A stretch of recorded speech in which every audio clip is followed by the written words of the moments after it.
Yeah, so growing up, I used to watch my dad watch football a lot, and it was a kind of a way of him escaping of sorts. Mm. I tried sitting down with him for a couple of years, and again, this is before I even started getting into football, but mainly because I wanted to sit down with my dad and see what it was that excited him every week. I could not get into the game. I didn't understand the plays. I didn't understand why so many people were on the team. I didn't understand why those people left and then the defense came back on.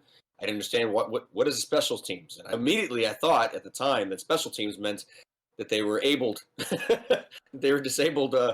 I did, I really did, yes. Because I was a kid, I was like, when we were looking at Special Olympics in that day. So he says, "Oh, this is special teams." It's like, oh, so I get, oh, okay. So there's a place in football where you have not so abled people coming on to the field to shine. Okay, cool. It was One that's how far my ignorance went. one could And argue so I that that's actually where different people actually became disabled. But anyway, that's a different conversation about special teams versus probably offense and defense. when Anyway. you're rough the kicker for sure. Yeah, you get disabled immediately.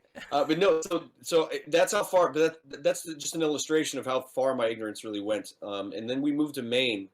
And my now father-in-law was sitting down and he was watching football with my dad, and it became a guy's day rather than just my dad alone. I was like, okay, so there's something to this. So I gave it an honest look. I sat down and started watching the game, and I was not afraid, although I was a little timid about asking questions in the midst of.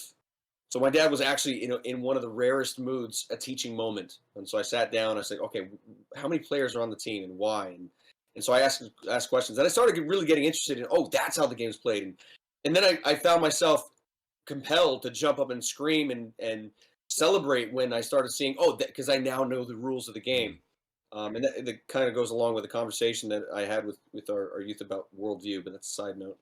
It's but anyway, so I got into football watching in 2001. This is when I first started watching football, and I was in the living room in Maine. We moved to Maine, and of course, everyone in Maine are they're Patriot fans.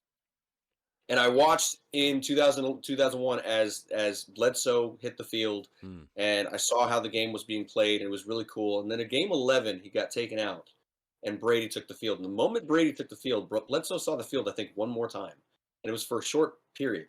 Brady, from then on in, was the Patriot quarterback, and so I started becoming a fan, watching him. I started studying his moves, studying his character off the field, and I started becoming really attracted to the man Tom Brady more than, and not just the player himself. And players went to the Patriots over time, and I became fans of the various different players that played for the Patriots. But Brady was the only consistent in Mm. all of that, and it was really cool to see how he interacted with all the players that came into the team. So that's how I got started in football. That's how I got started with Brady. Okay, so it was Brady. It wasn't with a team It and was then Brady. connected into Brady. Okay. I was a Okay. Patriots fan. I was a Patriots fan, but really Brady was my biggest fandom. Gotcha.